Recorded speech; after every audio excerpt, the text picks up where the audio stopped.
Bonjour mesdames, messieurs, bienvenue dans cette grande interview sur ma chaîne YouTube.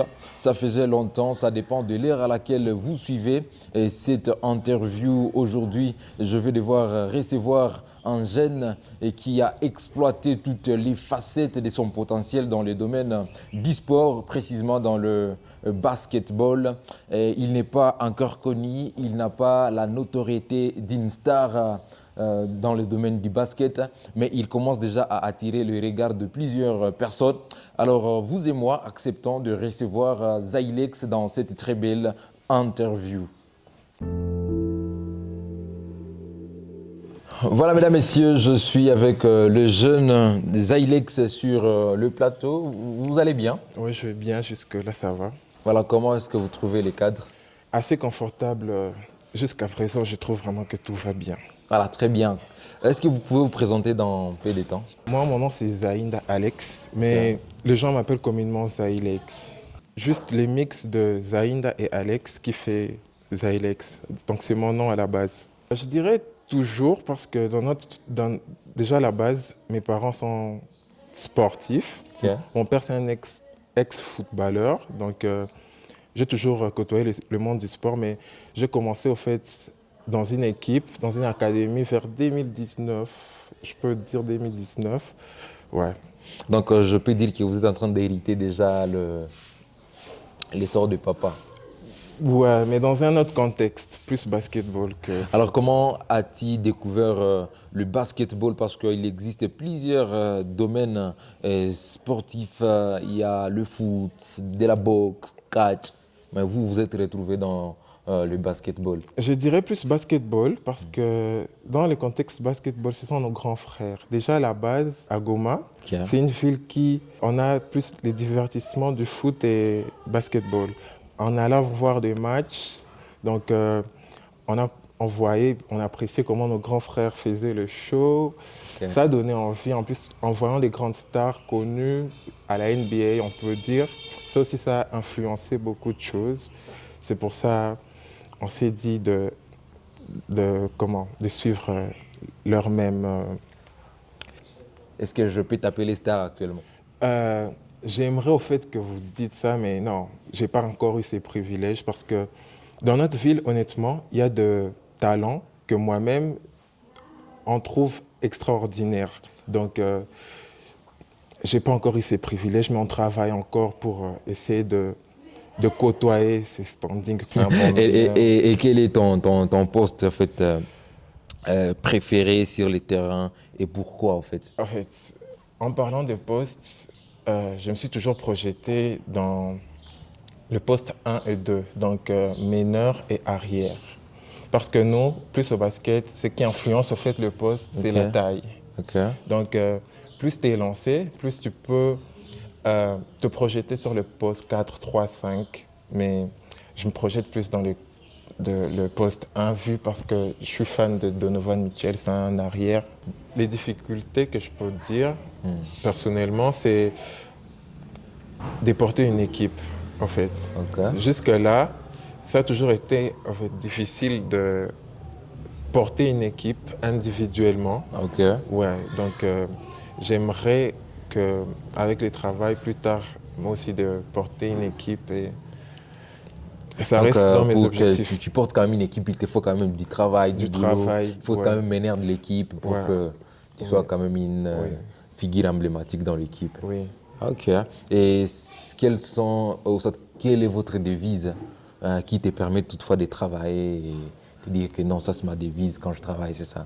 Ma devise, honnêtement, c'est, je vais dire, en tant que basketteur, Voilà. notre référence, c'est à la Black Mamba. Donc, le 8 janvier, j'étais en venant des entraînements, j'ai eu un accident, c'était à feu au fait, donc une fusillade et tout. Ok. Heureusement, Dieu a fait grâce, tout s'est bien passé, ça a été, mais c'était difficile. Mais j'ai jamais eu de blessures. Des chocs, oui, mais jamais de blessures. Et des découragements? Mais si on part dans le contexte des découragements, j'ai toujours été au moins quand même positif dans Ok. tout ce que je fais. Mais l'année 2024, pour ma part, été énormément mauvais. Donc, déjà, si je peux dire en quelques mots, le 8 janvier, par exemple, 2024, je venais des entraînements. J'ai été dans un contexte d'accident militarisé, si on peut dire. Ok. On a tiré sur des gens et tout et tout. Dieu merci, Dieu a fait grâce. Essayant le moment où on récupérait, en avril, le 30 avril, il y a mon grand-père qui est mort. Donc, après ça, pas longtemps, ma mère aussi qui décède les 9 novembre. Donc, 2024, honnêtement, c'était pas bien pour moi. Donc, ça m'a découragé parce qu'il y a ma mère qui m'avait toujours soutenu dans ce que je faisais, mais c'était pas vraiment assez bien pour... C'est bon, c'est vraiment un message frappant de votre part.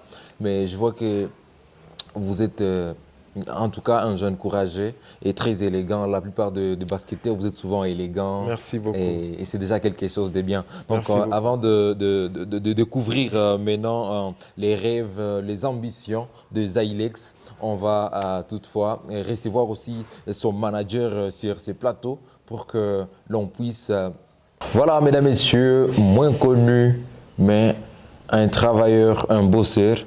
Alors, découvrons le rêve et les ambitions de l'artiste Zylex, c'est le jeune basketteur.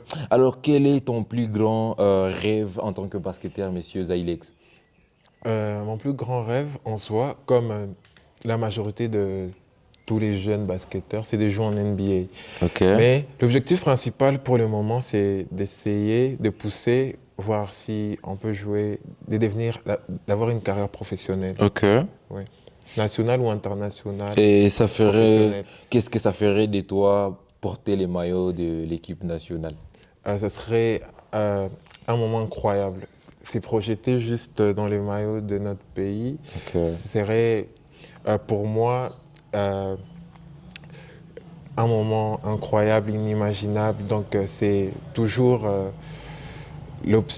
un rêve pour nous, jouer pour son pays Voilà. et représenter son pays à l'étranger ou peu importe. Et tu vises une carrière internationale qui est locale ou soit... donc, une carrière professionnelle Oui. qui est locale ou soit internationale. Pour être honnête, Ok. déjà, même pour le moment, dans mon académie, pour aller du Congo, on joue déjà un championnat local. Bien qu'on sort souvent en play-off, mais quand même, on est dans un championnat local. Donc, j'ai jamais participé à un championnat international. Donc, mon objectif est plus dans l'international. Ah, ok.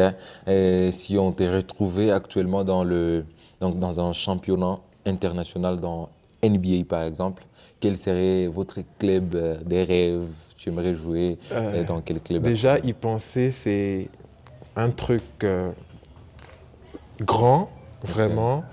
La NBA a toujours été un rêve pour nous tous, mais pour être honnête, la majorité des jeunes, des joueurs comme nous, Ok.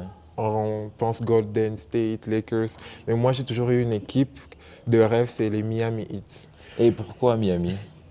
Miami Heat parce que la première fois que j'ai joué à un jeu déjà, c'était avec les Miami Heat, avec les Big Three, LeBron James, Dwayne Wade, Chris Bosh. C'était en fait mon équipe préférée donc dans la console. Et puis en fait, plus on jouait, plus on a affectionné, plus en commençant, quand en fait on a commencé à voir les matchs NBA, j'étais toujours à fond dans l'équipe Miami Heat avec Tyler Hero et tout. C'est une équipe vraiment que je trouve incroyable. C'est mon équipe des rêves au fait. Dans cette interview, nous allons faire un petit jeu. Ok. Un petit jeu. Je vais essayer un peu de citer à chaque fois deux basketteurs Oui. à 5 reprises. Et puis tu vas éliminer les noms. Oui.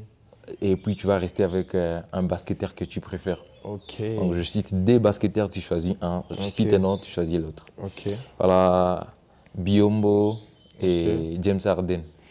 Je vais dire Biombo parce que Biombo c'est Mwanamboka, c'est l'enfant du pays. Ok, Mutombo, Dikembe et Biombo. Et Biombo, Mutombo Dikembe, reste une légende. Ok. Ça, c'est une grande personnalité, paix à son âme. Not in My House, c'est mon favori. Ok. Euh, Complet, mais quand même, Black Mamba, Kobe reste. voilà, on reste avec Kobe. Et pour maintenant aller à la fin de cette grande interview, personnellement, je suis content. Je suis content de vous recevoir sur ces beaux plateaux, comme vous l'avez dit. Et quel élément que tu peux maintenant dire à tous les fidèles téléspectateurs qui nous suivent un monde des circonstances, qu'est-ce que tu leur souhaites? Déjà, nous sommes au milieu de l'année 2025, Oui, presque derrière à la fin. oui. Je vais juste dire que pour chaque personne vraiment qui a des rêves ou qui se projette, Ok. de croire en ses projets Mm. et de ne pas abandonner. Parce que déjà croire, c'est déjà la moitié de la réussite au fait. Quand tu crois déjà à ce que tu veux, tu as déjà réussi à moitié. Donc toujours croire en soi. Et je sais que les moments difficiles sont... Bon, des moments difficiles ne manquent pas, mais de toujours croire en soi et persévérer. Ok. La persévérance, croire en soi. Ouais. Donc, le fidèle téléspectateur qui nous suit, donc déjà, c'est une grande motivation Ouais. de la part de ces jeunes basketteurs. J'encourage toutes les personnes qui nous envoient des messages, qui s'abonnent sur notre chaîne. Vous soutenez l'art des Goma. C'est déjà une valeur, n'est-ce pas, Ailex? Oui. Donc, on peut dire ciao, on peut dire bye à cette émission. Déjà, moi aussi, je vais te dire un petit mot, placer un petit mot. C'est Ok. que j'apprécie Sans problème. être là. J'étais pas préparé, mais quand même, j'apprécie. Voilà. C'est toujours... ça a été un moment incroyable. Voilà. Donc, je vais dire merci et honneur à mes parents, à ma défunte mère et tout. Voilà. Donc, et merci pour les gens qui étaient présents pour